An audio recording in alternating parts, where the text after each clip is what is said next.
Hello, thanks for tuning in to PBS North. I'm Natalie Hest, Director of Development, here with Tara Billman, our Annual Giving Manager. And we have a quick update. With the winter storm moving in, we made the call to keep our crew and volunteers home safe and swap our live show for something we hope you'll enjoy just as much. We are bringing you the best of season 23 of Great Gardening, some of our favorite moments from last year. Perfect timing, honestly, to dream about the warmer days ahead. Spring is coming, whether this storm likes it or not. So we'll be back live on April 2nd, and we're looking forward to seeing you then. Until that day, stay warm, stay safe, and enjoy the show. Great Gardening starts right now. This bee balm is literally crawling with bees. Wow. I just thought, a pink onion, why not try it? Our hostas do well in Minnesota. They like our temperatures. We have things blooming from early spring to late fall. It's fun to imagine what this place will be like in a few years. We've just gotten started.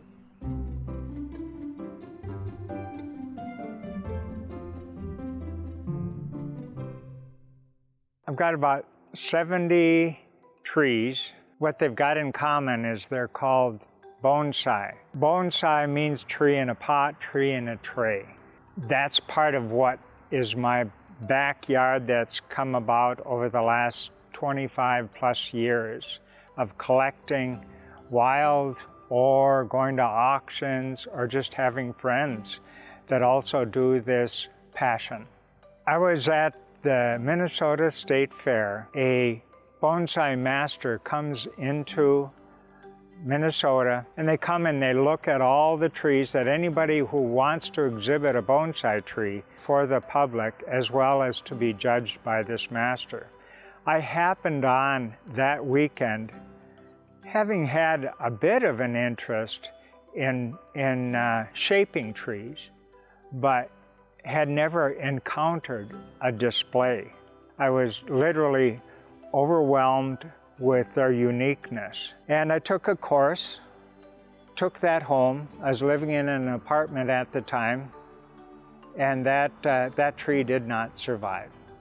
And that's one of the things I learned about bonsai, and that's why with my 70 trees, it's helpful to have so many trees because they don't all make it. As you see, their setting right now is out where they belong all summer long. What do they need to stay alive? They need sunshine. They need the constant watering. As we look around together today, you'll see a lot of wetness.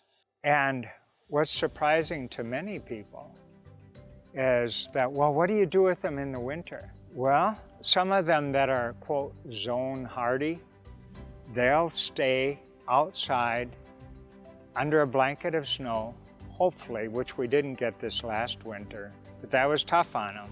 They've got to go into that sleep cycle, but they don't get to that 20 below kind of stuff. So I've got this variety of some being tougher, more resilient, and some needing some special protection. Trees that are the most compelling to people are the ones that have a story that elicits a level of what happened, why does it look that way? This particular tree is what's called a phoenix graft. It is where I have married a living juniper onto a very, very old piece of deadwood. And I counted the rings on this, and this is over 500 years old, this piece of deadwood. And so this is probably 8-9 years later that all these pads, these clouds of growth, have now grown out, and the configuration of this juniper to this piece of deadwood is now beginning to look realistic. This is a cypress. And I would suspect I've had this tree for somewhere between 15 and 20 years. As you can see, stones are really a significant, important part of display of trees.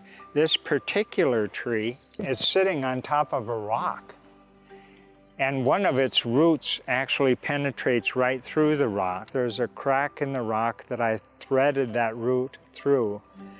It kept growing to the point that now it just looks like it's just sitting high on this rock. Bonsai is part horticulture and part art.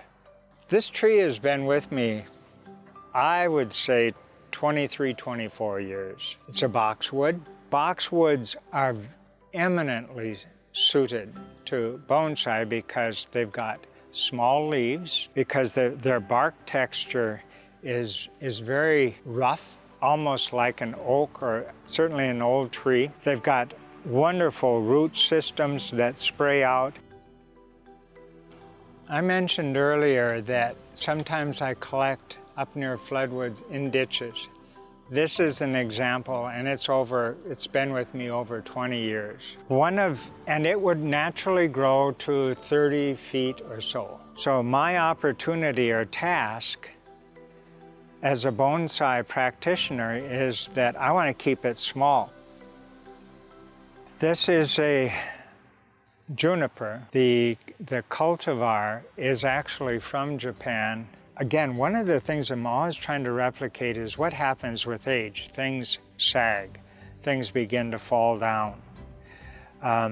And so I'm pulling branches down, creating these clouds. What I want to do is create the air in between so that you'd have this ability to see all of the pads intact and have a depth.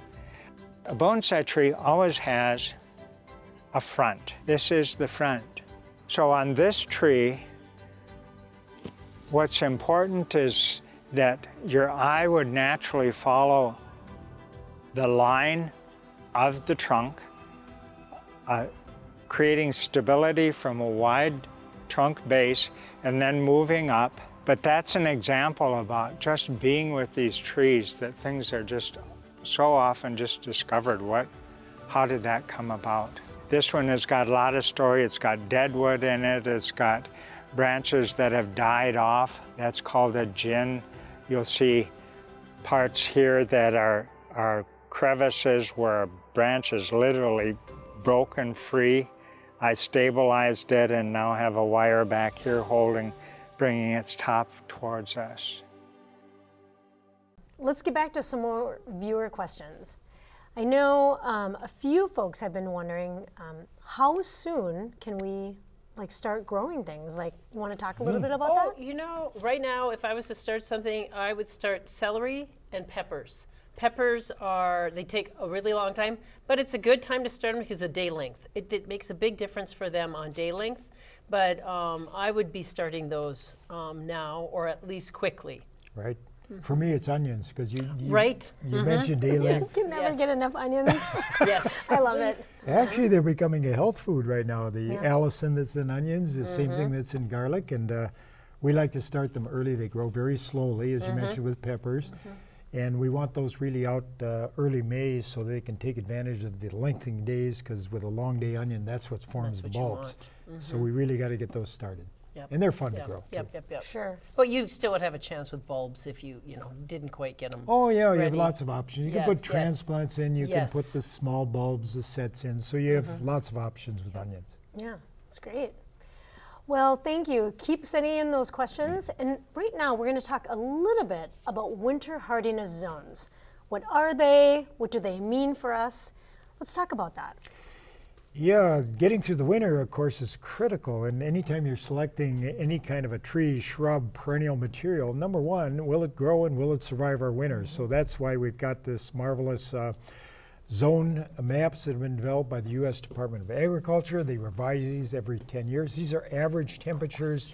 And for us in Minnesota and Wisconsin, we're really looking at these 5 zones, 3A, 3B, and they're the temperatures. Minus 35 to minus 40 is going to be the coldest in the most northerly part of our viewing region, all the way down to zone 5, which, as you can see there, that's minus 15 to minus 20. We are not really zone 5 in Duluth. We're zone 5 in the Bayfield area because of that wonderful peninsula that extends out into Lake Superior, and then down in the Twin Cities.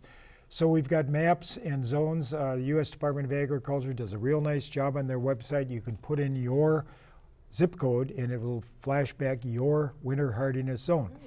So both Minnesota, Wisconsin in this case, and then Minnesota, which we have a very similar map. We used to have a lot of zone 2. Now the zones are just about absolute temperature. They go from the Arctic, zone 1, all the way down to 14, which is in the Caribbean, and all of the temperatures in between. But that's all they refer to. It's an average, a 10-year average of the minimum temperatures over that period of time. They were just revised 2 years ago, so it's relatively current. We lost all zone 2 in northern Minnesota, so we're now just zone 3 and 4 basically in this area. And you said they update those every 10 years? They will update them in a 10-year average, that's correct. So we've got another 8 years to go and see what the next 10 years bring. But there are several other factors in addition to just absolute temperature. So you want to think about these things. First and foremost, you've got to have something that survives. If in fact you're not sure about the hardiness of your material, it's not just temperature, but temperature fluctuations. We can have warm periods, cold periods. The old January thaw seems to be occurring in December, January, and February, where we get the fluctuating prevailing winds are really critical for winter hardiness, and the relative humidity of those winter winds. So if we have a lot of dry winds, they tend to dry out material. The sun exposure on your plants, you want to minimize that in the south. Something that people should really think about is soil moisture. Particularly, we've had warm falls. You want that soil to be moist if you need to water in the fall. Even if you think the tree's dropping its leaves, let's get good moisture down in the soil. That's going to help it get through the winter. And then another thing you want to think about, if in fact you're questioning whether or not your plant material is really hardy, make sure that you encourage quality growth through the entire previous year's season.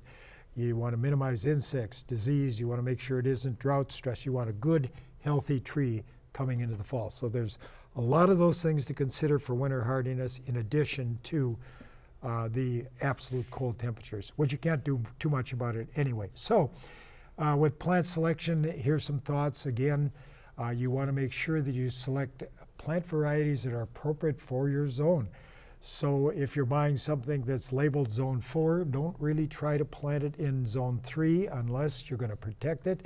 And you can do all these things, protect from the wind with windscreens, wraps, shelter belts of other trees.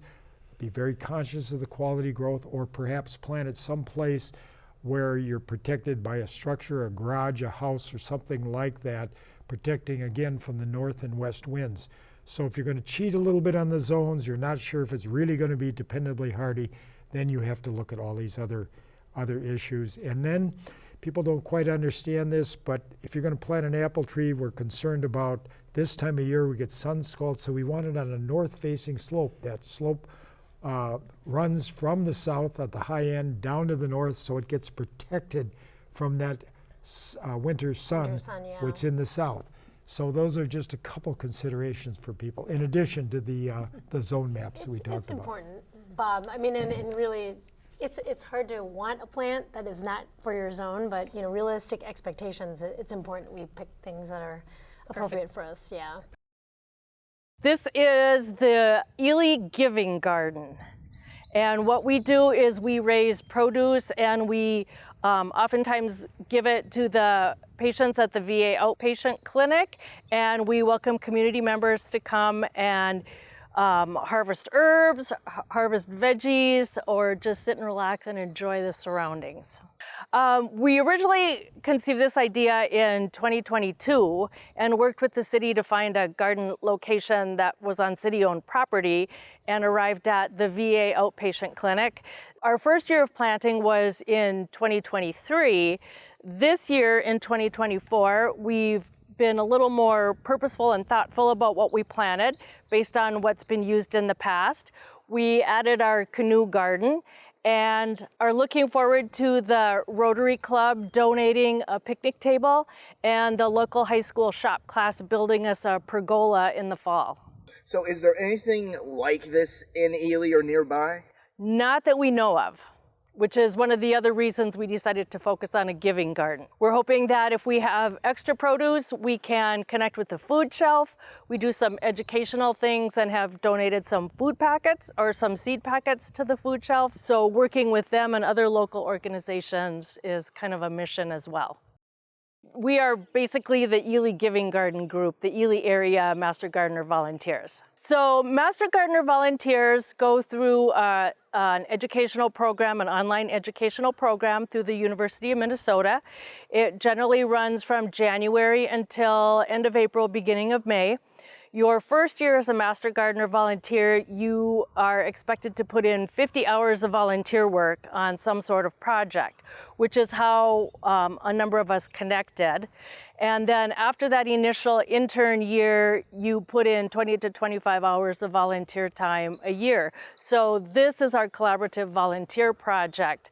One of the aims of the Master Gardener program is that you also do community education. So you'll see as you look at the garden, we have tags that identify all of the produce and all of the plants, as well as QR codes that you can scan with your cell phone that will take you to a U of M extension site that tells you about the vegetable that you've chosen to look at. We haven't opened it up for people to grow things yet, but it certainly is a space where people can come and grab things. Last year at the end of the season, when it was pickling and canning season, we had a run on dill. People were running out of dill in their gardens, so they came and harvested dill from us. This year we've doubled our dill production just to address that. But we try to do regular social media posts on the What's Up Ely, on the Ely area garden sites to say, you know, this is what's growing in the garden this week, this is what's ready to be harvested. Please bring your own containers, try not to take it all, save some for your neighbor. So it started in 2022, the spring of 2022, when Amanda Nelson, one of our members, had done some work with her neighbor who was a veteran, and he was also an artist. So she traded her garden expertise and taught him how to garden. He gave her a piece of art. So she was hoping to expand that program and to actually work with individual veterans. She was having difficulty connecting and finding individual veterans. So we had heard about it through a social media post. The Ely area Master Gardeners volunteered to meet with her. We started to do some brainstorming and decided maybe we needed to do a garden for veterans so that they didn't have to grow their own produce. So we brainstormed a number of sites, talked with Harold Langowski, who's the city planner administrator for the city of Ely. We suggested this site. He thought it was a great idea, visited with the VA outpatient clinic staff, who also thought it was a great idea. And the city was really instrumental in leveling the site, helping us get mulch, helping us relocate the stone planters from where they were in storage. Just basically anything that we needed to get going, they were willing to help with. We have a pollinator garden in the front. And Joyce, one of our volunteers, is usually the person who plants the pollinator garden in the front. She does the annuals. We have some native plants that are perennials that we take care of as well. So we have the sign pollinator garden, and then we have more of the giving produce herb section back here. We have kind of a deer problem in the city of Ely. And so the fences are handmade by one of our volunteers. She puts interesting handles on top. We can hang the QR codes and the identifiers on the fences, but what they do is they protect from deer and rabbits and other little creatures. So they're easy to lift off, to water, to weed, to harvest, and then we just slip them back on when we're not here so that the deer aren't having a feast. The canoe is new this year. So Joyce, we're blessed to have Joyce with us. Joyce is connected to one of our volunteers, Stan, who does some landscaping and has heavy equipment. So Stan came and built not only our herb garden, but this year did a base for our canoe planter. And we decided, since we're Ely, edge of the wilderness, boundary waters, that a canoe would be a good thing to use for a planter. We're a volunteer organization and we don't have a lot of financial support. So financial contributions are always accepted. We'll be looking for more canoes in the future. Please don't donate until we ask. We really don't want to show up and have 50 canoes sitting here. And just come and enjoy and pick the produce. It's just a really good way to connect with the community. It's really rewarding when you're doing your weeding and doing your watering and somebody comes out of the VA clinic and thanks you and talks about how wonderful it is. Thanks for joining us for our Great Gardening Best of Season 23.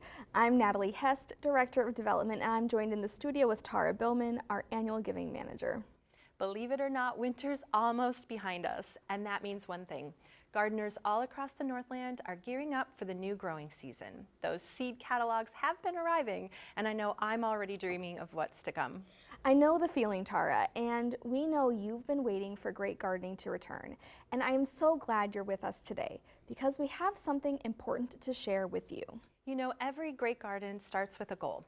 What you want to grow, what you want to build, and our goal during this March fundraiser is to raise $65,000.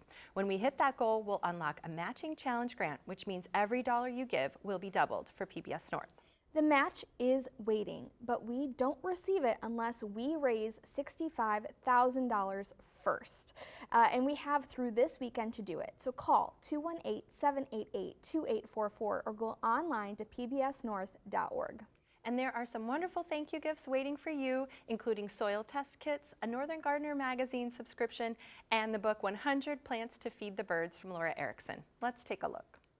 When you invest in PBS North, you help keep great gardening growing strong, bringing expert advice and inspiration to your community. When you make a sustaining gift of just $7 a month or an annual gift of $84, we'll thank you with the book 100 Plants to Feed the Birds by Laura Erickson. This beautiful, easy-to-use guide shows you how to create a garden that welcomes birds, adds color and life to your yard, and supports local wildlife all year long. With a sustaining gift of $10 a month or a one-time gift of $120, you can choose between a paper pot maker, perfect for starting seeds and transplanting with ease, or a soil test kit that helps you understand your soil and give your plants exactly what they need to thrive. And when you contribute $15 a month or a contribution of $180, we'll thank you with a one-year subscription to Northern Gardener magazine, an award-winning publication filled with expert tips, stunning photography, and regionally tailored advice to help you grow with confidence in every season.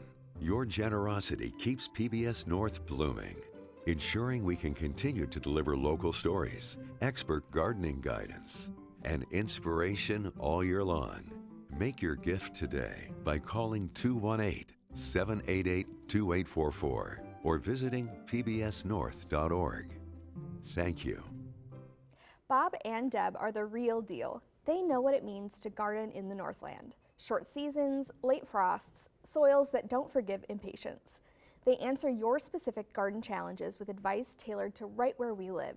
And when you invest in great gardening, your dollars stay right here in the Northland, funding local programming like Minnesota Historia, Making It Up North, and award-winning documentaries like Northern Nights and Starry Skies.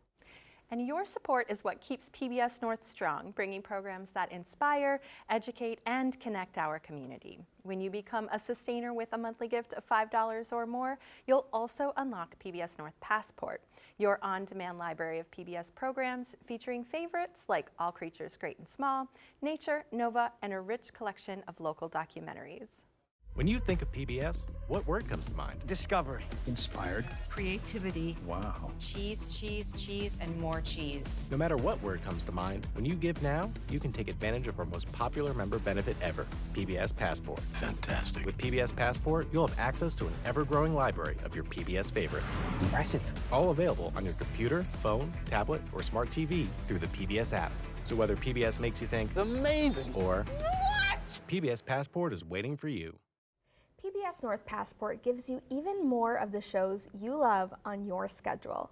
You'll get early access to local productions and an on-demand library of over 1,000 episodes, including Finding Your Roots, Antiques Roadshow, and Masterpiece. And one of the best ways to support PBS North is by becoming a sustainer. A small, ongoing monthly donation, $5, $10, or whatever fits your budget, ensures that PBS North continues to be here for years to come. Plus, being a sustainer helps PBS North plan for the future while keeping administrative costs down. So more of your gift goes directly to the programs you love. You can set that up by calling 218-788-2844 or visiting pbsnorth.org to make your contribution right now. Sustaining membership is an easy, convenient, and an affordable way to support the programs you love. Sustaining members make an ongoing monthly contribution from either their credit card or checking account. Just choose the monthly amount you'd like to give, then go online, and we'll get it set up for you. If you want to change your sustaining membership, just contact us. Monthly contributions start as low as $5 per month. Go online. Start your sustaining membership right now. We are so grateful for the support of viewers like you. Great Gardening exists because you choose year after year to keep it growing, and there is no better time to make your contribution than right now, with the $65,000 match waiting to be unlocked. Throughout the fundraiser, we've heard from so many of you across the region, and we're so thankful for everyone who has already called in with their support. And if you haven't had a chance to give yet, now is the perfect time to join them. Go online to pbsnorth.org or call 218-788-2844 to help us reach our goal to unlock the matching challenge. We are getting so close, so thank you for your support. Now, let's get back to great gardening.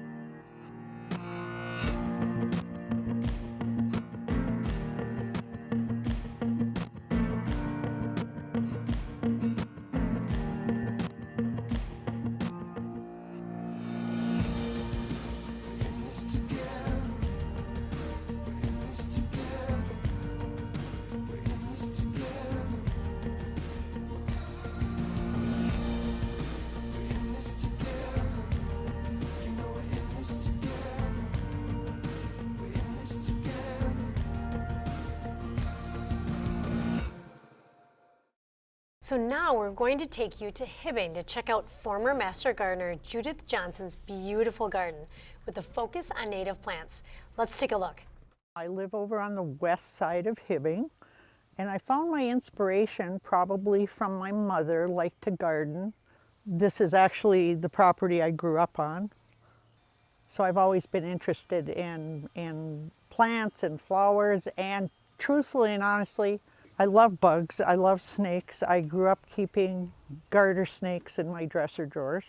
I used to collect a lot of bugs until my mother told me how important they were to pollinating and I should let them go. So I never kept them again. She was a science major, so she knew a lot about bugs. So I like bugs and flowers kind of go together.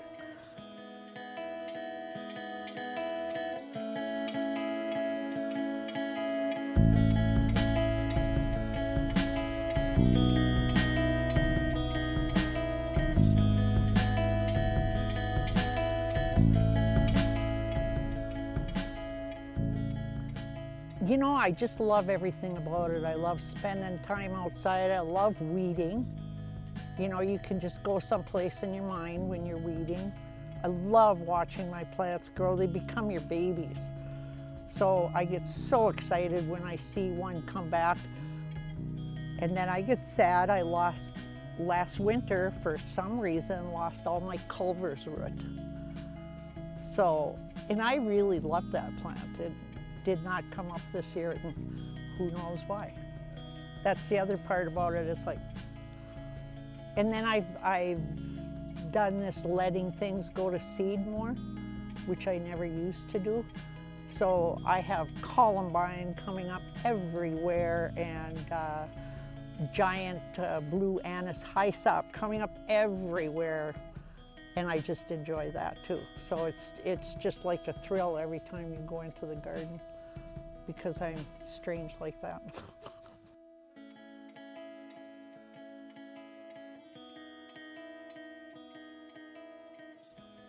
I think where I planted the birch tree and the pine tree, and I've really, I would say 90% of the plants in there are native plants, and I just think it's beautiful. I love when plants bloom, but I love the textural aspect of plants. It doesn't always have to have flowers. If you look out there, all the different textures, the colors of green, the design is, I think, is just beautiful. And throw a log in there. I left a stump back there. So adding that little bit of nature, and there again, I have a little wood pile back there where I put all the sticks that fall around the yard, and I did see a wonderful big fat toad. Scared me half to death the other day, yesterday, but you know, that's why you do it, because you're seeing that type of thing. Now let's get to some more of your questions. Kevin in Cloquet wants really big onions. What are the tricks to grow big onions? Okay, I've grown a lot of onions, and mine aren't that big this year, so depends on the location. You really want to start with long day onions. Number one, you have to have something that's going to bulb up when you get 12 to 14 hours of sunlight. So you have to be very selective about your varieties. If he wants really large onions, unlike some other crops, the heavy feeders, you do not want to apply a lot of nitrogen. You want to have a good fertility in the soil. They're shallow rooted. You want plenty of moisture. I think some of the largest bulbing onions are probably our Walla Walla, which is in Washington, yeah. Yeah, the name and the variety comes from Washington. It's a real nice sweet onion. We've got two categories. The flatter it is, the sweeter it is. Right, right. And the early season onions, they got lower sulfur contents. They're great onion. They're very mild, but they don't keep very well. So you want to make your selection based on what its intended purpose is. But I would say getting in very early. Those transplants, starting from transplants, seed if you can locate them, put the transplants in the third week in April or the fourth week in April, and then water if it's real dry. They are a green plant, but be careful, not too much nitrogen, not too much additional moisture, and they should bulb up real nicely for you. You want that bulbing process to start right as those days are getting real long coming into June. Sure. So we have a viewer that wants to know what's wrong with their azalea. They're mature azaleas that bloomed beautifully, but now the leaves had mottled brown spots and they're slightly curled. And the azalea gets full sun. This may be the second year this has happened. Well, my go-to always is pH. On those things that are a little bit more temperamental, you have to be careful of. But it could be 100 different things. That's the problem. And this one, actually, if I can share this, came from one of our volunteers. So I went and talked with him. You investigated, Bob. I investigated, because that isn't really quite enough information. This was an azalea that is in full sun, which, they'll do okay in full sun, but been around for a long time, so it's woody. They're seeing a decline in it. This is fungal disease that they've got there. It's not insect, but only when you search a little bit deeper and dig for that. Also, the pH has gradually risen a little bit, so the solution there is going to really be to try to drop that pH a little bit and get some fertility early, because they've lost some of next year's flowering bud because the leaves are curled up here. So we're going to get some ammonium sulfate is what you want to use to acidify and to supply the nitrogen just as the buds are breaking. And you don't want repeated fungal disease. That can be very damaging. 1 year isn't so bad, but 2-3 years in a row, that can be difficult.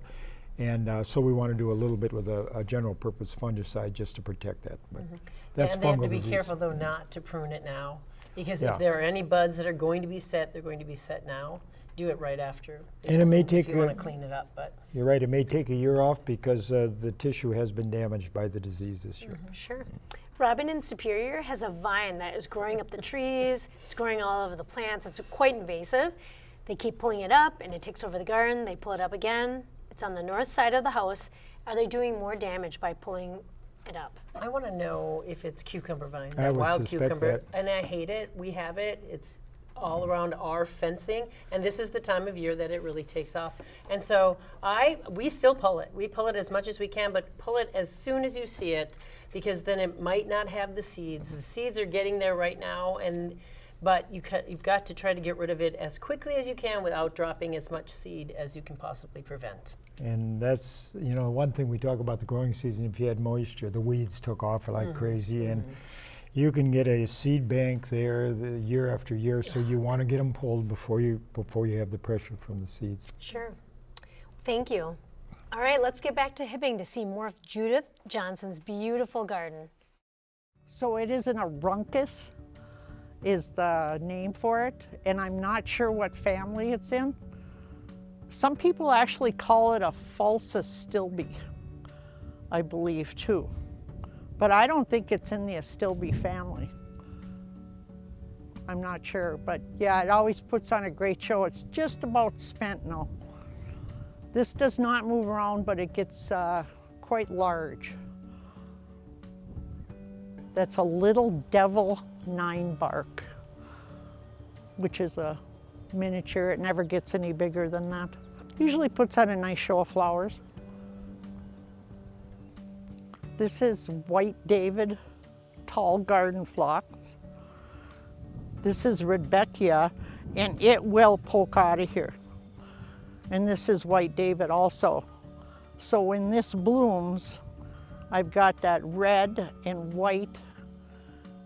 Even though it's not a native, the clearwing, I never can say that word, sphinx moths or hummingbird moths. Oh, hummingbird moths, yeah. Love that White David.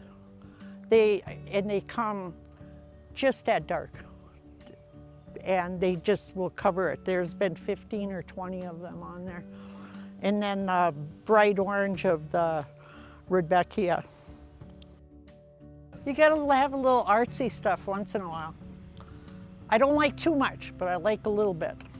Now, where did you find the ladder? Oh my God, it was in my basement. It's probably 60 years old. And I know some of that's the paint from the kitchen. And the hummingbirds sometimes like the petunias. I do have a few hummingbirds that come in. They like to come when I'm watering. They will actually even fly in the water. They're so cute. It's my pretty little oak tree that's so important to our pollinators. I think a mature oak tree hosts like over 100 pollinators. Everything from certain bugs to moths to, yeah, just a really important keystone plant to have in your yard.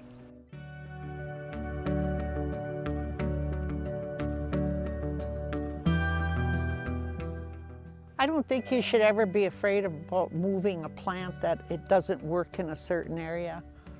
Sometimes plants move themselves.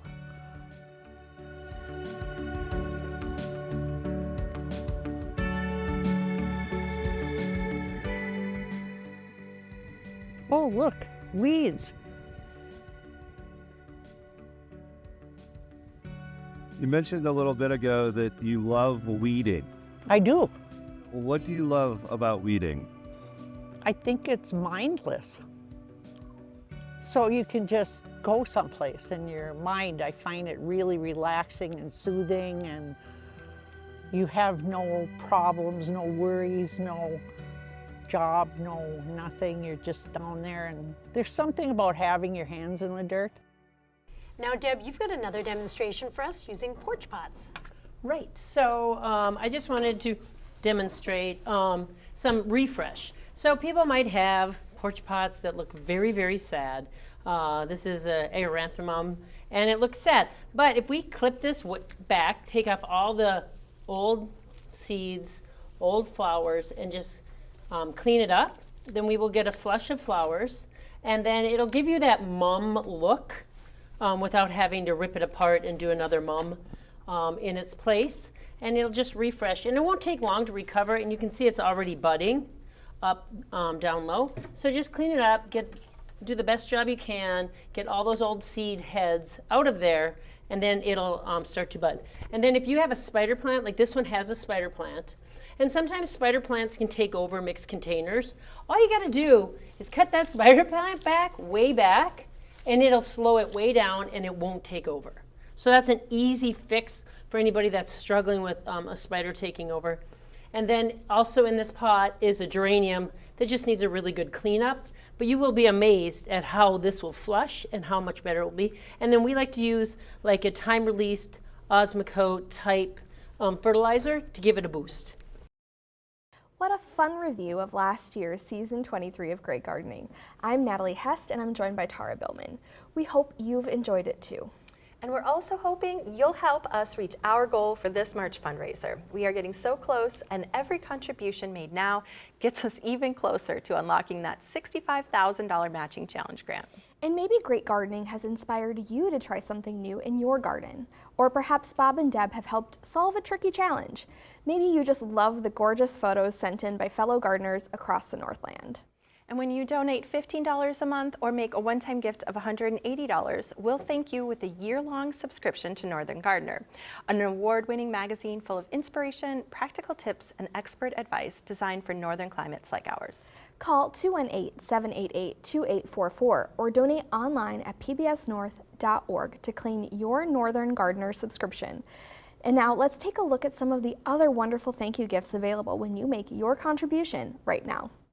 When you invest in PBS North, you help keep great gardening growing strong, bringing expert advice and inspiration to your community. When you make a sustaining gift of just $7 a month or an annual gift of $84, we'll thank you with the book, 100 Plants to Feed the Birds by Laura Erickson.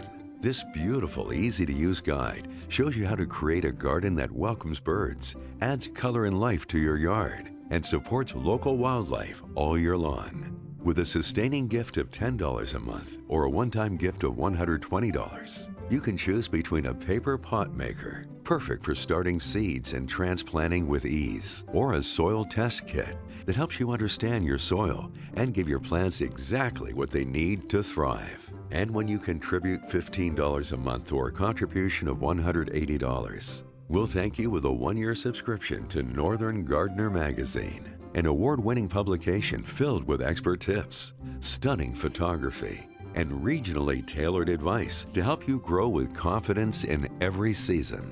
Your generosity keeps PBS North blooming, ensuring we can continue to deliver local stories, expert gardening guidance, and inspiration all year long. Make your gift today by calling 218-788-2844 or visiting pbsnorth.org. Thank you. With your support, PBS North can continue bringing you programs like Great Gardening, featuring our local experts, Bob and Deb. They know exactly what it takes to garden here in the Northland, and that kind of local knowledge makes all the difference. When you make a gift to PBS North, you're doing so much more than keeping Great Gardening on the air. You're helping ensure that children and young people across our region have access to programs that inspire curiosity and a love of learning. And you're supporting the community partnerships that help PBS North show up where it's needed most. You're also creating opportunities for our student interns and helping invest in the technology we need to keep sharing these stories. Becoming a monthly sustainer is one of the easiest ways to make it all possible. It only takes a moment to set up, and right now your support will help us move closer to unlocking our $65,000 match. Sustaining gifts also help PBS North plan ahead and keep administrative costs down. Give us a call at 218-788-2844 or visit pbsnorth.org to set up your sustaining gift. Here's how. Sustaining membership is an easy, convenient, and an affordable way to support the programs you love. Sustaining members make an ongoing monthly contribution from either their credit card or checking account. Just choose the monthly amount you'd like to give, then go online, and we'll get it set up for you. If you want to change your sustaining membership, just contact us. Monthly contributions start as low as $5 per month. Go online. Start your sustaining membership right now. PBS North is your family's connection to information, education, and entertainment. From Native Report and Doctors on Call to the most trusted children's programs around, we put you at the center of everything we do. And we're all about making this programming accessible to everyone in our community. You can watch our live broadcasts or on pbsnorth.org with your computer or laptop, or even by streaming on the free PBS app with your smart TV. And when you give just $5 per month or more, you'll unlock the PBS North Passport, a streaming library full of incredible shows on your schedule whenever and wherever you want. Let me tell you about PBS Passport, a member benefit that is Absolutely amazing. agreed. Make a qualifying donation to this PBS station and you can enjoy all that PBS Passport has to offer with the PBS app or online. What you'll get? A new you. Picture it. You could be a theater buff, an Epicurious wonder, a science dynamo, a history savant, or just a well-rounded, interesting delight. What journey will you take? Go online or reach out to the number on the screen to give now and take advantage of PBS Passport today. We want to give a big thank you to everyone who has called in and made a pledge during this March fundraiser. Your support means everything to us and to the future of public television in our region. And if you haven't had a chance to give yet, don't worry. It's not too late to help us reach our goal. Go online to pbsnorth.org or call 218-788-2844 to make your contribution right now. Every gift makes a difference, and we are so grateful for this community's continued generosity year after year. Thank you for supporting great gardening in your public television station, PBS North. It's a beautiful day in this neighborhood. We are the curious. Wow! The adventurous. Oh! Grrr. Those venturing out for the first time. And those who've never lost our sense of wonder. Whoa. You seeing this? We are the hungry. The strong. I must be the greatest. The joyful. A happy little cloud. We believe there is always more we can uncover. More we can explore. We believe in the capacity for goodness. And the potential for greatness. The torch has been passed to a new generation of Americans. PBS. PBS. PBS.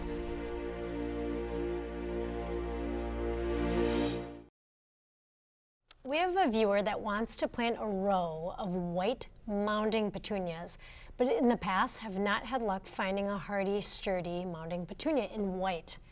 Do you have any suggestions? My opinion on white, and white almost in any flower category, is there can be some of the weaker strains of color, but there is some nice multiflorals. If you get like a smaller compact multifloral has smaller blossoms, there is the carpet line or series, and then there is the Picobello series, and they're just nice, tidy, and tight. You don't have to deadhead them, and they will perform nicely instead of those sprawling grandiflora larger flowers that just have a bigger space in their nodes. You have to be on them, pinching them, and taking the flowers off. But the multiflorals are much easier to manage. Sounds good. Lisa from Lakewood Township wants to know how to control horsetail in the garden and in the yard. Now, there's a good question. If she can figure it out, she can let us know. Yeah. Because equisisum is a very ancient plant. It requires very little water, very little nutrients, so this might be a good year for it. A little different. You can't even control it with some of our herbicides if you would elect to use them. So one thing we've observed is that if you actually enhance the growing conditions, in other words, get that organic in there, get some more fertility in there, encourage the growth of your actual vegetables or flowers that you want to grow, and focus on them. Actually, the equisetum doesn't do as well, doesn't compete as well in a high nutrient, high moisture environment. So I would try that. You can try digging and pulling. There's a very extensive underground rhizome system. They're going to come back for you. You're going to feel good short term, but they're very, very aggressive. And as I say, very, very ancient. But try the opposite of what you might expect. Feed it, treat it with kindness, and oftentimes the flowers and the vegetables you're trying to grow will prosper, and the equisetum will fade away. So we're a part of the Duluth Garden Flower Society, and as a member of that group, our Morgan Park Garden Club tends 4 flower gardens in Morgan Park. Duluth Garden Flower Society has been around since 1917. It was started by Rebecca Boynton from out in Gary, New Duluth, and has been beautifying the city of Duluth for all these many years, over 100 years.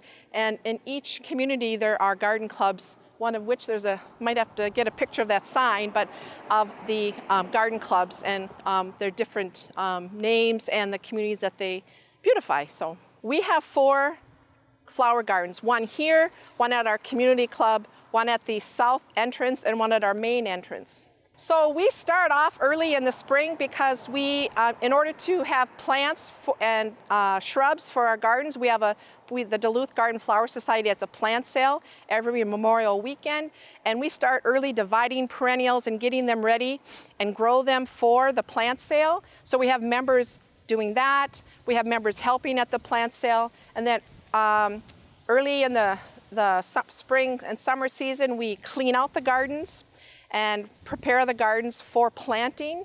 And so then we'll plant the annuals and tend or prune back the shrubs and perennials that will need care. And then throughout the summer, unless we have water, the plants don't grow. So we have several members that volunteer their time to water the 4 gardens, and we have a 350-gallon water tank that they use their trucks and haul it around and then power it by a little RV pump and water the 4 gardens. We have members so we have planned work days where we weed and clear out deadhead the flowers so that they continue to bloom all summer long. We have kind of a sign up that a couple people at a time take a week to deadhead and weed throughout the summer just to keep things going, because if you don't deadhead, then the flowers won't come back. But anyway, we do that all summer long, and then in the fall, we have time that when the flowers are all spent and it's time to put things to bed, we have kind of another major workday project. And then mowing the lawn, we have volunteers that mow the lawn, because if the lawn is not kept nice, it doesn't look very good. So all the gardens have somebody taking care of the mowing. So you can see it's a labor-intensive activity. Well, to please the eye, so that we actually plan so that we have color and bloom all season long from early spring to fall. So in the beginning of the season, we have tulips, daffodils, and allium that are blooming. And then continually throughout the summer, we have flowers that are blooming. Like some you can see might be a little bit spent, and then some are starting to bloom. And so that we hopefully have continuous bloom, so that whoever is walking by or driving by or might be having a great day or might be having a bad day might get a little inspiration by looking at the beauty of the garden. Well, I grew up on a farm in southeastern Minnesota. I like to play in the dirt. I get to meet lots of nice neighbors, or neighbors that are very nice. We work together, and we all love gardening, and we do it for our neighbors and our community because we like to share that beauty with others. It's fun to work together. I'm not a good sitter, so I'd rather be weeding and planting than sitting. So yeah, there's a lot of benefits. A little bit last of the delphiniums here, the blue. You can see the foxglove here that are blooming, and over here are some foxglove that have already bloomed, but we're going to let those mature so we can save those seeds for next year. These are a type of an allium. In the front, some short zinnias, 2 bunches of sedum here and here, several different lilies blooming right here that are so colorful here, and I guess we deadheaded those. The pink and the red are monarda. These are begonias in the front, snapdragons. A heliopsis, which is a type of a perennial sunflower, and more phlox here and here. And then there's peppered hydrangea shrubs that will be blooming, and then this is the burning bush. It's also called the winged eonomus, a burning bush. It'll be flame red in the fall. And then on the back side, so this is more the sunny side, the back side we have shady plants, hosta, and more shade-loving plants just to tolerate the shade versus tolerating the hot sun. The gardens at our community club is more of a shady area, and we only have so many hands and so many hours to do it. So that garden is a little bit more self-sufficient, so it has more shrubs and more shade-loving plants. The garden on the entrance, though larger than this one, is similar in nature. So we have shrubs and perennials that come back every year and annuals that we kind of pepper in to make sure there's lots of bright color. And then our new garden it's an old garden that's on the other entrance, we're going to be doing a complete makeover into a native pollinator garden. And hopefully that'll allow it to be a little bit more self-sufficient for time and tending it. So, what else? Well, if you have extra time on your hands and you want to garden, you can look up the Duluth Garden Flower Society, or DGFS, on the World Wide Web and volunteer in a neighborhood garden. You meet a lot of friends and yeah, learn how to garden. So